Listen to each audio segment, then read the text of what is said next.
dimulai dengan suara yang mengumumkan bahwa pertunangan dengan Arkduk Valdrova telah diputuskan, saat sebuah tangan membubuhkan segel pada dokumen. Di depan seorang pria yang duduk, Ferdoroznova mendengar bahwa dia seharusnya tahu persis apa arti semua ini. Sang protagonis, Ferdoroznova, merenungkan kabar pertunangannya dengan sang Arkduk. Bagi seorang bangsawan, kata-kata itu seperti akhir dari hidupnya, dan hanya ada dua pilihan. Dia bisa menolak pertunangan itu dan diusir dari keluarga, atau menerimanya dan hancur total. Tapi Ferdo muda hanya menginginkan satu hal diakui oleh keluarganya dan menjadi bagian dari mereka. Cerita mengungkap bahwa dia adalah anak ketiga, anak haram yang sakit-sakitan dari keluarga ksatria.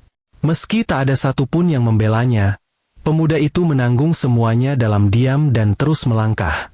Dia mendedikasikan diri dan terus berusaha, tak sekalipun terpikir untuk menyerah pada tujuannya. Dari sebuah jendela, seorang pria tua memperhatikannya dengan tatapan tajam. Sang bocah berharap suatu hari usahanya akhirnya diakui. Anak lelaki lain mendekati Ferdo dan menyinggung rumor soal latihan malamnya. Tak lama kemudian, Ferdo tergeletak di tanah kewalahan sementara anak itu berkata dia tak pernah berhak. Bocah itu terus menghina karena mata birunya dan asal-usulnya yang tak jelas. Yang Fer inginkan hanyalah diterima sebagai bagian dari keluarga, tak ada yang lain. Tapi pria yang mengawasinya dari jendela itu hanya membalikan badan dan mengabaikannya sepenuhnya. Dia sadar bahwa keluarganya sudah lama berpaling darinya. Kembali ke masa kini, Ferdonova membuat keputusannya dan berkata dia akan meninggalkan keluarga. Pria tua itu menatapnya dengan ekspresi serius, tanpa emosi sama sekali. Dia menyetujui keputusan pemuda itu yang kini berdiri di depan gerbang Menshahen. Pria itu lalu menyatakan bahwa mulai saat itu, Ferdo bukan lagi anggota keluarga Rosnova. Bocah itu menatap tangannya yang kasar dan berpikir bahwa pria itu tahu betapa keras dia telah berusaha. Saat itu, amarah menguasai Ferdo dan matanya bersinar dengan kekuatan gelap. Dengan hati penuh kebencian, pemuda itu bersumpah tak akan pernah memaafkannya atas apa yang dilakukan. Energi merah muncul di sekitarnya, membentuk lingkaran sihir yang sangat kuat. Dia berjanji akan membuatnya menyesal karena telah membuangnya. Dan pada hari itu, dia menjadi seorang penyihir. Begitulah, di usia 18 tahun, Ferdo bangkit sebagai penyihir yang kuat. Namun, dia sudah dianggap terlalu tua untuk mulai berlatih dibanding murid lainnya. Yang lain mengejeknya, bilang butuh puluhan tahun untuk belajar dasar sihir. Ferdo tak peduli dan melepaskan mananya, mengejutkan murid lain dengan kekuatan sebesar itu. Lingkaran merah muncul di tangannya karena mananya memakan kebencian dan dendam. Bola energi itu meledak dengan kekuatan dahsyat, menunjukkan betapa besar kekuatannya. Semakin dia membenci seseorang, semakin kuat dia. Dan semua orang di sekitarnya kewalahan. Setelah mencapai lingkaran sihir ke-6 lewat dendam, hanya ada satu tempat baginya untuk kembali. Dia pulang ke rumah lamanya dan membuat para pelayan yang dulu menghinanya menghadapi kehancuran mereka sendiri. Setelahnya, sang protagonis membuat putra pertama dan kedua saling membenci dengan dalam. Manipulasinya berlanjut sampai kedua saudara itu saling menghancurkan dalam pertarungan brutal. Akhirnya, giliran ayahnya, pria yang paling dia benci di seluruh dunia. Ferdo mencengkeramnya dan menyuruhnya melihat baik-baik keluarga bangga yang telah dia bangun. Pria itu akhirnya hancur total setelah menyaksikan akhir dari segalanya di depan matanya. Dan begitu saja, semua yang berhubungan dengan keluarga Rosnova lenyap dari sejarah selamanya. Mata Ferdo Rosnova bersinar dengan kekuatan gelap dan haus dendam yang tak berujung. Tapi bahkan setelah semuanya, itu masih belum cukup baginya, dan banyak yang menentangnya. Ferdo dinyatakan sebagai musuh publik benua, dan beberapa prajurit bersatu untuk menghentikannya. Tapi dia selamat sekali lagi dan mencapai lingkaran ke-8, level tertinggi bagi manusia. Meski sudah jadi Arkmage, dia tahu kebencian orang-orang tak akan hilang begitu saja. Karena itu, dia butuh kekuatan mutlak untuk menghancurkan siapapun yang menghalangi jalannya. Ferdo lalu mulai meneliti apa bahan terakhir untuk mencapai lingkaran ke-9.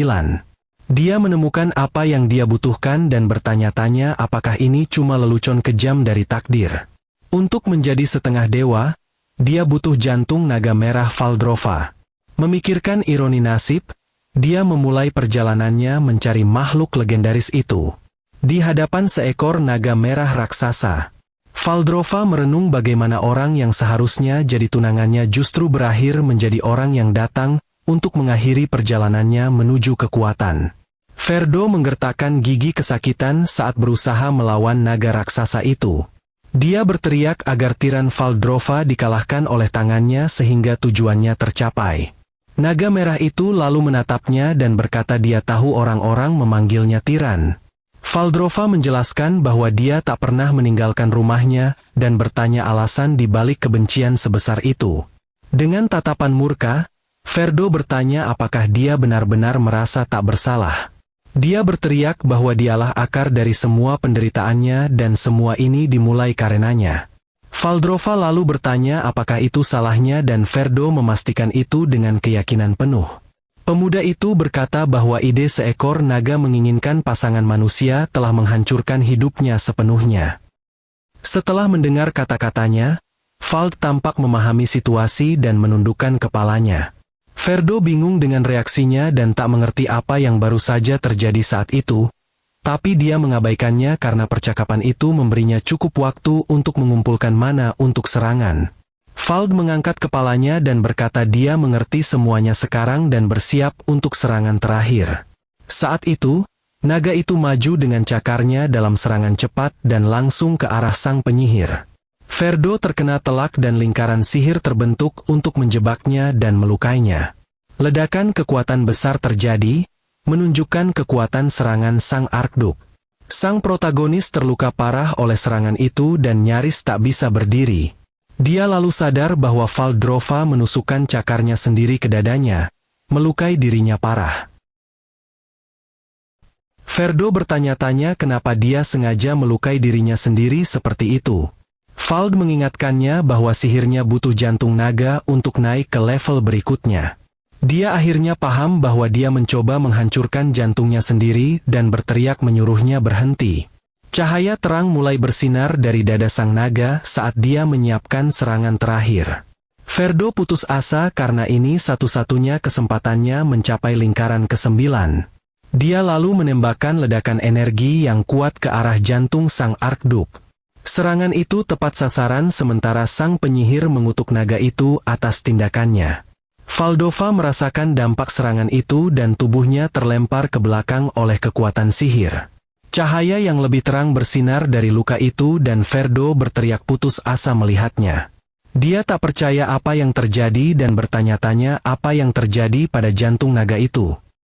Di dalam matanya, Ferdo Nova melihat pantulan jantung emas yang berdenyut dengan energi di hadapannya, melayang di udara. Jantung Faldrova masih utuh sepenuhnya. Sebuah suara bergema di benaknya memintanya untuk mengambilnya dan pemuda itu tak mengerti kenapa. Dia bertanya pada Faldrova kenapa dia bertindak sejauh ini alih-alih menghabisinya saja. Dia menjelaskan bahwa dia melakukannya karena keberadaannya membuatnya sengsara dan Ferdo shock. Cahaya terang bersinar dan sang protagonis mulai melihat ingatan sang Arches. Faldrova membenci dirinya sendiri untuk waktu yang lama dan muak dengan darah ganas di nadinya. Dia merasakan keinginan untuk menghancurkan segalanya tanpa alasan dan tak bisa mengendalikan dorongannya. Ini adalah versi dirinya yang tak terkendali yang sangat dia takuti. Dalam amukan, dia menghancurkan seluruh kota dan menakuti semua penduduknya. Keberadaannya saja sudah cukup untuk menakuti orang dan menyebabkan keputusasaan besar. Faldrova berpikir semuanya akan selesai jika dia mati. Tapi dia masih mendambakan kebahagiaan. Dengan mata berlinang, sang Archduke menyesali semua penderitaan yang dia sebabkan. Dia berkata karena semua orang jadi sengsara karenanya, dia berharap Ferdo menemukan kedamaian. Tubuh naga itu perlahan larut ke dalam kegelapan, menyisakan hanya jantungnya. Ferdo terpaku dan bertanya-tanya perasaan aneh apa yang menguasai tubuhnya. Dia merasakan rasa pahit dan sensasi yang belum pernah dia alami seumur hidupnya. Sang penyihir lalu berteriak marah, bilang dia mencoba masuk ke kepalanya sampai akhir. Dia menenangkan diri dan mengingatkan dirinya bahwa jalan menuju lingkaran ke-9 ada tepat di depannya. Ferdo mengambil jantung emas itu, esensi dari seekor naga yang hidup untuk selamanya.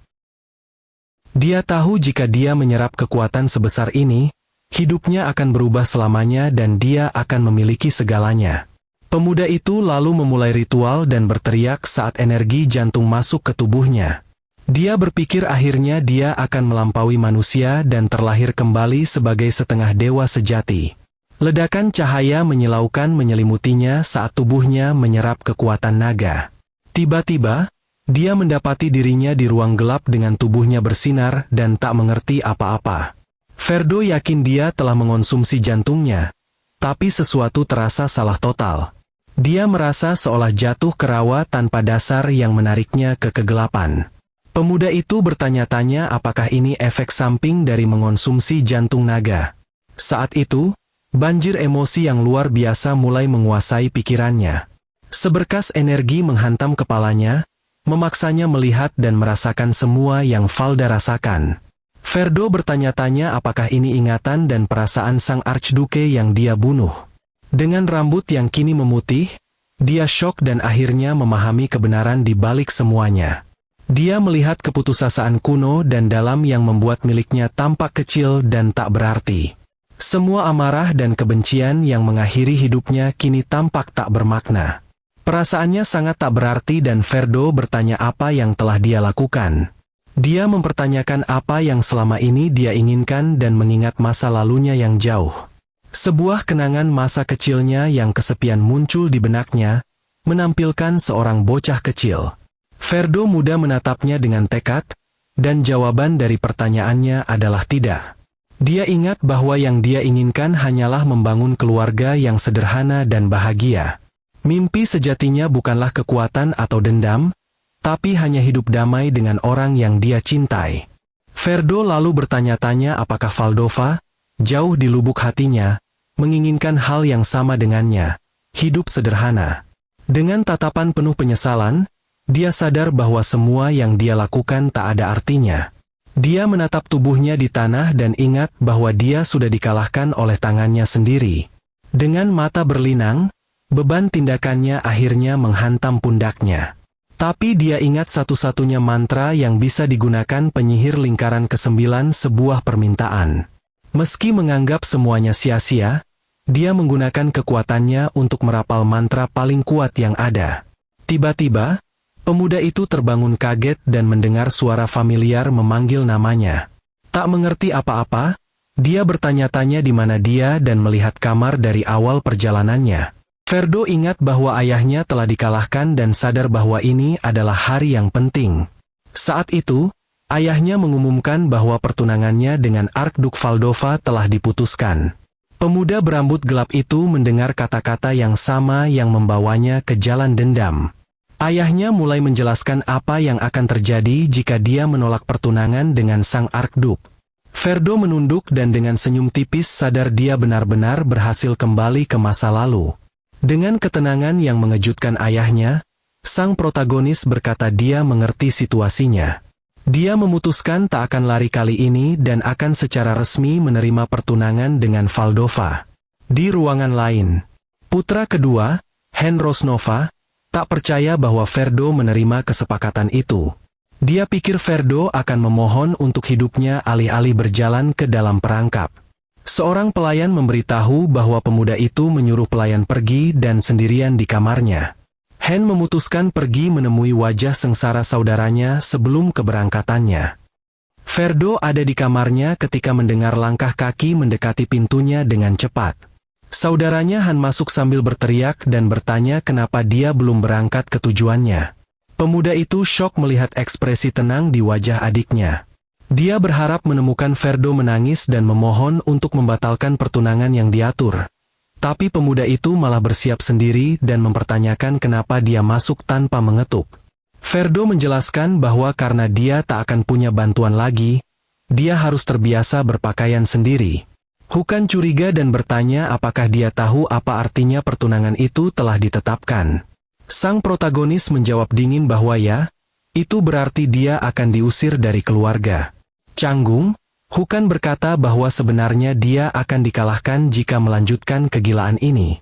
Ferdo menatapnya dengan tatapan serius dan bilang dia sadar betul semua risikonya. Hukan mengingatkannya bahwa tunangan pertama Valdova adalah pangeran ketiga kekaisaran. Sang pangeran adalah pria sempurna yang punya segalanya dan bahkan menolak tahta untuk menjadi sukarelawan. Tapi hanya sehari setelah tiba untuk pertunangan dengan Arkduk Valdova, sang pangeran ditemukan ketakutan total dan trauma oleh pengalamannya. Dia terluka parah dan nyaris tak selamat dari pertemuan dengan naga merah itu. Hen lalu bertanya apakah Ferdo pikir dia bisa selamat dari sesuatu yang bahkan pangeran tak sanggup. Tapi dia menyerah berdebat dan bilang dia tak akan menghentikan orang bodoh menuju akhirnya. Dia mengancamnya, bilang jangan berpikir untuk kabur atau menantang keluarga Rosnova. Ferdo menjawab tenang dan bilang saudaranya harus belajar mengendalikan hasratnya. Dia mengungkap bahwa semua orang tahu bagaimana Hinan menatap istri kakaknya, dan itu membuatnya syok. Hen marah, tapi Ferdo memperingatkannya dengan tenang untuk menahan diri, meski dia benar-benar ingin memukulnya. Sang protagonis bilang bahwa tak seperti saat dia kecil, wajahnya berharga sekarang, dan lebam tidak baik. Dia lalu berbalik dan bilang perjalanan masih panjang dan dia sudah berangkat ke tujuannya. Angin sepoi berembus sementara pemuda itu menjauh dari saudaranya dan berjalan ke arah kereta. Seorang pelayan tua mengucapkan selamat tinggal sambil menangis, bilang merupakan kehormatan melayaninya selama ini. Ferdo pikir pria itu berbohong karena jika itu kehormatan, dia tak akan meracuni makanannya. Dia ingat bagaimana dia tumbuh sakit-sakitan, mengira dia lemah, tapi kemudian dia sadar kebenarannya. Memikirkan hari-hari itu, pemuda itu merasa jijik sampai ingin membereskan pelayan itu di tempat. Tapi sebaliknya, dia hanya memegang kerah pria itu dan bilang dia sudah bekerja keras selama bertahun-tahun. Pelayan itu ketakutan dan Ferdo bilang merawat orang sepertinya pasti tidak mudah. Dia masuk ke kereta dan meminta pelayan itu menjaga keluarga Rosnova saat dia pergi. Di dalam kendaraan, pemuda itu merenung bahwa pikirannya damai karena dia sudah membalas dendam sebelumnya. Menatap keluar jendela, dia mengamati pemandangan yang lewat saat kereta melanjutkan jalannya. Dia tak lagi merasakan amarah dan haus dendam yang menguasainya begitu lama dalam hidupnya. Sang protagonis memikirkan dirinya di masa lalu dan bagaimana sihir yang dia gunakan seperti narkoba. Awalnya, itu mengasyikkan, tapi seiring waktu, jadi sesuatu yang tak bisa dia kendalikan lagi. Dengan senyum gelap di wajahnya, versi lamanya tenggelam semakin dalam ke dalam kekuatan. Ketika kegilaan menguasai, semuanya terasa mengasyikkan dan bahkan euforia bagi penyihir muda itu. Tapi sekarang, bepergian dengan damai di kereta, Ferdo memutuskan dia tak ingin hidup seperti itu lagi. Dia menutup matanya dan menarik napas dalam, berpikir bahwa merasakan kedamaian untuk pertama kalinya tidaklah buruk. Kereta berhenti dan kusir memperingatkan bahwa mereka telah sampai di tujuan. Mengejutkan Fur, sebuah papan kayu di pintu masuk hutan memperingatkan bahwa ini adalah wilayah Duk dan dilarang masuk. Ferdo turun dengan barang bawaannya dan duduk di samping papan itu, menunggu langkah selanjutnya. Kereta berangkat dengan kecepatan tinggi sementara kusir berteriak agar dia jaga diri dan baik-baik. Sekarang sendirian, dia berpikir untuk belajar sedikit sihir agar selamat jika hewan liar menyerang. Tiba-tiba, sehelai daun terbang melewati wajahnya dan dia merasakan sesuatu yang aneh di udara. Dia berbalik dan melihat sesosok figur di kejauhan. Menyadari dia tak lagi sendirian di hutan, seorang gadis berambut putih dengan seragam pelayan mendekat dan memperkenalkan diri sebagai Ruri, pelayan Valda. Ruri bertanya apakah dia Tuan Ferdo Nova, dan pemuda itu mengonfirmasi identitasnya. Gadis itu lalu bilang akan mengantarnya ke kastil dan menunjuk arah yang harus mereka ikuti. Dalam pikirannya, Ferdo ingat bagaimana kekaisaran mengira dirinya kuat tapi jauh dari sempurna. Ada tanah iblis yang tak bisa ditaklukkan manusia dan penuh monster. Tapi yang menghentikan gerak maju gerombolan monster dan melindungi perbatasan adalah naga merah Valdova. Ferdo merasa ironis karena meski dia membela semua orang, mereka tetap memanggilnya naga iblis. Orang-orang tak ragu menyebarkan rumor bahwa dia sedang membangun pasukan monster. Tapi pemuda itu tahu jika orang-orang itu berdiri di depan sang naga, mereka tak akan berkata apa-apa. Saat itu, Ruri berbalik padanya dan bilang tak perlu khawatir tentang apapun. Dia menjamin bahwa selama dia di sisinya, tak ada monster yang berani menyerang sembarangan. Dia bertanya berapa lama lagi sampai tiba dan dia menjawab bahwa jalan kaki memakan waktu 2 jam. Ruri lalu mengungkapkan bahwa jika dia sendirian, penerbangan hanya butuh tepat 10 detik. Fer mengamati Ruri dan menyimpulkan bahwa seperti dugaannya, dia bukan pelayan biasa. Dia mengerti bahwa dia adalah bawahan yang mewarisi darah naga, seorang keturunan naga.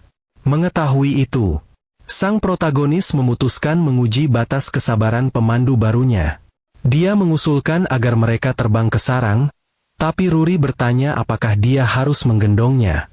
Ferdo bilang dia bisa terbang, tapi gadis itu menjawab dia cuma tidak mau melakukannya. Pemuda itu terdiam mendengar penolakan langsung dan tak terduga dari pelayan sang duchess. Dia lalu menyarankan istirahat, tapi Ruri bersikeras mereka lanjut karena nyonyanya sedang menunggu. Dengan senyum terpaksa, Fer sadar perjalanan ini akan lebih sulit dari yang dia bayangkan. Dia merenung dengan ironi bahwa menikah memang tak pernah jadi tugas mudah bagi siapapun di dunia. Setelah berjalan lama, mereka akhirnya tiba di sebuah pintu logam raksasa. Ruri mengetuk pintu dan mengumumkan kepada nyonyanya bahwa tunangannya akhirnya tiba. Ferdo merasakan kehadiran yang luar biasa dan bertanya-tanya apakah kekuatan naga sebesar itu. Dia bilang akan menyampaikan pesan dan memintanya menunggu, tapi pemuda itu mengusulkan bicara langsung.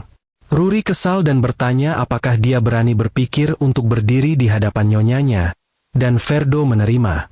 Tak lama kemudian, Ruri kembali dan bersiap menyampaikan pesan dari Duchess Valda. Pesan itu dimulai dengan memuji keberanian Ferdo karena datang ke sana, meski tahu kebrutalannya. Namun, dia melanjutkan dengan bilang dia tak menginginkan pertunangan paksa yang bertentangan dengan keinginannya. Sang Duchess lalu memintanya pulang, membuat Ferdo terkejut oleh perintah itu. Dia berpikir bahwa di kehidupan sebelumnya, dia pasti langsung menerima tawaran untuk pergi, tapi dia sudah berbeda sekarang dan pertunangan ini kini pilihannya sendiri. Bukan lagi perintah. Pemuda itu menyatakan bahwa dia tak akan mundur dan ingin melanjutkan pertunangan dengan sang duchess. Dia bertanya apakah dia tak akan menyampaikan jawabannya dan Ruri, kesal, bilang dia mengerti pesannya. Tak lama kemudian, pesan baru tiba untuk sang protagonis. Kali ini dengan sebuah tawaran. Valdo menghargai tekadnya dan menawarkan kekayaan besar agar dia memulai hidup baru. Dengan semua emas itu, dia bisa meninggalkan tempat ini dan membangun hidup baru di mana saja. Tapi Ferdo berjalan melewati koin-koin itu dan menyatakan bahwa dia tak tertarik pada kekuasaan atau kekayaan. Dia mengulurkan tangan dan bilang satu-satunya hal yang penting baginya sekarang adalah pertunangannya dengan Duchess Valdova, mengejutkan semua yang hadir. Ruri mendesah dalam, tampak frustrasi total dengan keras kepalanya pemuda itu. Pelayan itu lalu mengepalkan tinjunya, kesabarannya pada Ferdo Nova mencapai batas. Dia bilang tak akan buang napas lagi dan memerintahkannya untuk segera pergi dari tempat itu. Ferdo bertanya apakah itu pesannya, tapi Ruri bilang kata-kata itu miliknya sendiri. Tangannya berubah jadi cakar dan dia memperingatkan bahwa jika dia menolak pergi, dia akan melepaskan seluruh kekuatannya untuk memaksanya patuh dan meninggalkan wilayah naga. Fer terdorong oleh tekanan itu dan mengenali kemampuan itu sebagai ketakutan naga yang ditakuti. Ruri menuduhnya sebagai manusia yang dimakan kekuasaan dan ambisi, tak peduli pada Valdova. Sang protagonis akhirnya mengerti dan bilang itulah kenapa pangeran ketiga dikalahkan. Ruri menjelaskan bahwa kepala sang pangeran penuh rencana untuk mengeksploitasi dan menundukkan nyonyanya. Dia bilang dia bodoh yang lancang karena mengira bisa menyembunyikan keserakahannya yang jelas. Ferda maju selangkah dan setuju dengannya. Bilang sang pangeran memang sangat arogan. Ruri melemparkannya ke tanah dengan kuat dan bilang bahwa di matanya, dia tak beda dengan sang pangeran. Dia menuduhnya menipu nyonyanya dan bertanya apakah dia ingin mengalami nasib yang sama dengan pangeran ketiga. Bahkan di bawah tekanan, Verdova tetap tenang dan memberikan senyum tipis di wajahnya. Dia lalu bersumpah bahwa tak ada setitik pun tipu daya dalam kata-katanya, membuat Ruri terkejut. Pemuda itu menyatakan bahwa dia tak kasar dan juga tak datang mencari untung atau keuntungan pribadi. Dalam pikirannya, dia mengingat momen terakhir ketika Valdova memberikan jantungnya padanya. Ferdo berjanji bahwa kali ini dia akan tetap di sisinya sebagai pria yang akan menjadi tunangannya. Dia bilang karena mereka akan jadi pasangan, dia harus bicara langsung padanya dan bukan lewat pelayan. Tangan Ruri berubah jadi cakar dan dia memanggilnya bodoh yang kurang ajar dan lancang. Dengan teriakan murka, dia menyerangnya karena berani mengucapkan begitu banyak omong kosong padanya. Sang protagonis terlempar ke belakang oleh dampak pukulan itu dan jatuh ke tanah tanpa bereaksi. Ruri menyuruhnya ambil waktu sejenak dan berjalan pergi sementara Ferdo menyetujui permintaannya. Di ruangan lain, pelayan itu menggunakan sihir untuk mengirimkan pesan ke sang Arkduk. Dia lalu selesai melaporkan semua yang baru saja dikatakan pemuda itu kepada nyonyanya yang kuat. Pelayan itu menyapa Valdova dengan penuh hormat, memanggilnya salah satu dari 12 penguasa agung. Sebuah suara wanita bertanya dengan nada terkejut apakah itu benar yang dia katakan. Valdova muncul dalam wujud manusianya dan bilang dia penasaran ingin tahu orang seperti apa dia. Dia bertanya pada Ruri bagaimana dia di matanya dan pelayan itu menjawab bahwa dia adalah manusia yang sangat lemah. Ruri melanjutkan bilang dia jelek dan menyarankan mereka menyingkirkannya. Tapi Valdova menegurnya. Pelayan itu minta maaf dan mengakui wajahnya tampan. Tapi sang nyonya bilang itu bukan yang penting. Mendesah, Ruri akhirnya mengakui bahwa Verdonova muda bukan orang biasa. Dia menjelaskan bahwa karena dia keturunan naga, sangat mudah baginya menakuti manusia. Tapi pria itu tak menunjukkan sedikit pun rasa takut bahkan setelah dia melepaskan auranya. Ruri menyimpulkan bahwa karena itu, dia pasti mampu menatap nyonyanya langsung di mata. Pelayan itu tersenyum, puas dengan kesimpulan yang dia capai tentang keberanian calon tunangan itu. Dia berpikir dalam hati bahwa ini hal baik dan dia mungkin berbeda dari yang lain. Valdova merenung bahwa dia akhirnya menemukan manusia yang mampu menatapnya tanpa takut. Dia percaya bahwa sekarang mereka akan bisa saling berhadapan dengan normal seperti pasangan sungguhan. Ruri mempertanyakan kata normal. Masih sedikit curiga pada niat pemuda itu, tapi dia menerima keputusan nyonyanya dan bersiap memberikan jawaban terakhir kepada Ferdo. Pelayan itu kembali dan mengumumkan bahwa sang nyonya memutuskan untuk melanjutkan pertunangan sesuai keinginannya. Dia lalu menuntunnya melalui koridor gelap dan bilang akan membawanya ke kamar tamu. Ferdo masuk ke sebuah kamar mewah dan berpikir tempat itu lebih terawat dari yang dia bayangkan. Dia bertanya siapa yang mengurus tempat itu dan Ruri menjawab bahwa dia sendiri yang melakukan semua perawatan. Dia menjelaskan bahwa dia adalah satu-satunya pelayan nyonyanya dan memanggilnya tamu, mengejutkannya. Dia mempertanyakan istilah itu dan Ruri bilang upacaranya belum digelar dan dia hanya seorang tamu. Ferdo mengerti dan bertanya kapan upacaranya dan dia menjawab bahwa itu akan diadakan dalam 1 bulan.